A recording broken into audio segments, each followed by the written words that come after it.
First Things First is sponsored by Ram Trucks, built to serve. First things first, the NFL schedule finally released, and we've got so many questions. What does the Cowboys schedule mean for Dak Prescott's return? Still a lot of unknowns in Green Bay, but if Rodgers stays, are the Packers poised for a Super Bowl run? And, of course, we would ask, could Patrick Mahomes and the Chiefs actually go undefeated this season? Good Thursday morning, everyone. Welcome to First Things First. Jenna Wolf, Nick Wright, Brandon Marshall, Kevin Wilds. Nick, undefeated. It's got a nice ring to it. Jenna, see that schedule? I don't want to get ahead of myself, but it's hard to find a loss. I got to tell you, I'm scouring. Hard to find a loss. Hard to find a loss, America. Squint, buddy, squint. You'll find one. All right, 272 games on the just-released upcoming NFL schedule. No doubt where we're starting this morning. Bucks, Patriots, Tom Brady returning to New England. And lucky us, as fans, we don't have to wait that long to see it. How about Week 4? Early October evening in Foxborough. The leaves are changing. There's a little chill in the air. We all know this story. Brady, Belichick, all that history between them. Now Tom rolls back in there. He's got another ring on his finger. And then, oh, how about this? A little icing. TV 12 Sports bringing back this little gem from when he was getting ready to leave New England. Brady, the caption, back to where it all started. And we will start with our resident Patriots fan, Kevin Wilds. You will be there. I know it. You know it. America knows it. So why don't we start with you? What's on the line in this game, Kevin? I'll tell you what's on the line, Jenna. Nothing short of everything in the whole Patriots world. And I'm wearing these sunglasses. Why? Because the lights constantly shine in my face in my tiny basement? No. Because like any good revenge movie, the hero has to look a little extra cool, whether it be Liam Neeson or John Wick or Denzel Man on Fire. And that's what we have now, Jenna. We have a Man on Fire-esque revenge tour for Bill Belichick to reclaim the greatest team in all of sports. Here's the revenge tour, Brandon, quickly. First up, we got the Dolphins. The revenge tour specifically is for Kyle Van Noy, who was a captain and then all of a sudden is out of there. You don't think Kyle Van Noy is mad? He is. Next up, Week 3, the Saints. Oh, what's it like to lose an all-time great quarterback? Feel the pain, Saints. Week 3. Oh, boy. Week 4.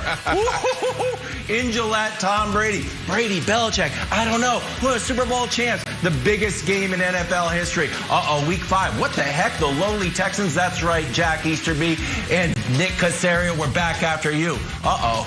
Week 9. Uh-oh, is that Cam Newton's music? Cam back in Carolina to prove everybody wrong. Early Fox betting tip. Take the over on Cam's statistics, the over on everything. Week 10, Baker and the Browns. You know, without Tom Brady, Bill Belichick just has a losing record with the Browns. Okay, find out Week 10 how Bill Belichick does against the Browns. Week 13, oh, the Buffalo Bills. We're the best fans. Congratulations. I love the enthusiasm. Where'd you decide to put the billboard? Foxborough? You're on the list. Revenge tour. You're lucky Cam fumbled that game. We would have won that one. And finally, oh, the Indianapolis Colts. Why are the Colts on there? This doesn't make any sense. Yeah, I know. Carson Wentz still mad at you. Why? Because Nick Foles and the gosh darn Philly special. If you were in there, we would have won that Super Bowl. So you're on the list too.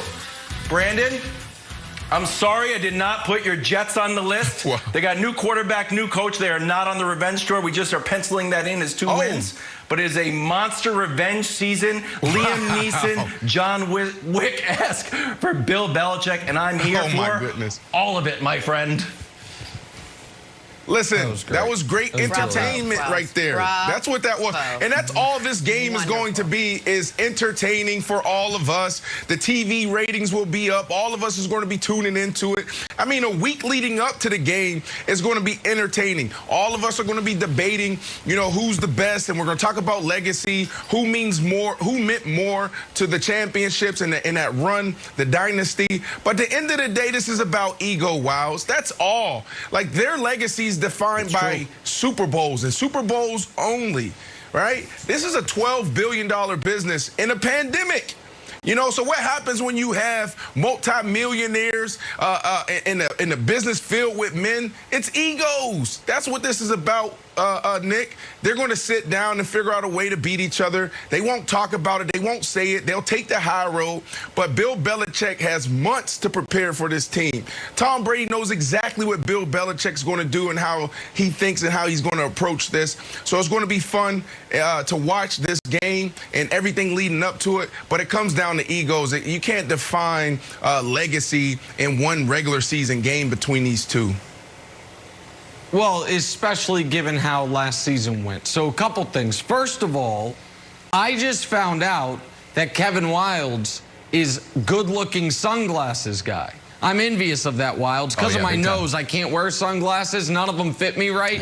So I just have to have the sun always hit my eyes. You're a guy. Brandon didn't do this as well. I've seen Brandon in pictures. It's like, oh, every sunglass looked great on you. I had no idea, Wildes, so congrats to you on that. Wildes, do you want the smarter, longer-term perspective of this or the in-the-moment perspective? Or both? Tell me. Because there's two ways to look at this football game. Whatever will make me mad, but I think it's the Carpe Diem take. That's whatever makes me more passionate. That's what I'm about today, Nick. All right, listen. The long-term, I think, smart, measured take is this game has almost no impact on the legacy of anyone involved because of what happened over the course of last season. If the Bucs win, then Brady's lead on Belichick post-divorce just extends, but it's already a massive lead. And if the Patriots win, then Belichick makes up, you know, one furlong in a race where he is down almost a full lap because of what happened last season. So I don't feel like in the macro there is much to gain for the Patriots. In the micro of the Monday morning after the game, I think there could be a ton to gain for the Patriots because, while I've not yet officially released it, some preliminary reports, early schedule numbers crunching. Patriots first 4 weeks, home for Miami, win. At the Jets, win. Home against the Fighting Taysom Hills, win. That's 3-0. Yes. Going into that Bucs game. Conversely, not so sure. For the defending champion Bucs, who did not get off to a hot start last year, and Tom Brady when he was in New England. September was the month historically you could get to them before they peaked late. If you look at the Bucs' early schedule, Week 1, Dallas, Dak, back from the injury. Cowboys offense should be one of the best in football. If we can show the Bucs schedule, I think Week 1, that looks like a loss. Week 2, they'll beat Atlanta. Week 3, cross country against the LA Rams. Some people's Super Bowl pick, Matt Stafford, Sean McVay. That's a loss. 1-2. So if the Patriots were to win that game, Wildes, they get to 4-0. The Bucs, meanwhile, stumble out of the gates 1-3. Super Bowl hangover like you guys thought the Chiefs were going to have. So in the micro, I think there could be quite a bit to be gained for you, which is good because while Jenna, you mentioned everyone knows Wildes is going to be at this game. His wife, Libby, is going to find out right now, thanks to me. Your husband spent $7,000 on tickets to this game yesterday. I saw the screenshots. Check your credit card statements, Libby. He's going. I don't know who he's bringing, but he got some good seats thanks to the secondary market. Okay. So there it is, Wildes. Enjoy. All right. I did not. Thank you for that. You have now, I've revoked your text privileges. You are no longer, this is the only time I will talk to you, no longer on text.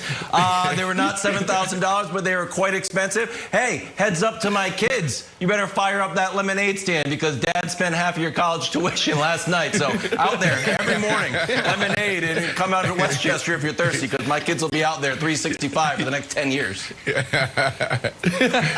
We'll look forward to it. All right, before we go to break, got to do a little take your pick. So the Patriots trying to bounce back from their first losing season since, 2000. Been a busy offseason for them, including drafting quarterback Mac Jones in the first round. Brandon, who will be the Patriots starting quarterback in this game we're talking about? Week 4 against Brady and the Bucs. Will it be Cam Newton or Mac Jones? Take your pick. Yeah, Nick just showed the schedule. You got Brian Flores. You're going against that defense. You got Robert Saleh, the defensive coordinator, now head coach for the Jets. That's going to be tough. And then you have Dennis Allen, Demario Davis, who we had on the show, friend of the show, and Coach Sean Payton. This is going to be tough for Cam Newton. But I think he gets it done, and I think he goes into week 4 on a high note, and he's the quarterback. Listen, I think Cam's going to be the quarterback at least until Thanksgiving, unless he gets hurt. So I think Cam's certainly going to be the quarterback. I think the Patriots are going to be above 500, and I don't think Cam's going to have a great year, but I think he's going to have a bounce back year. And I'll say this quietly,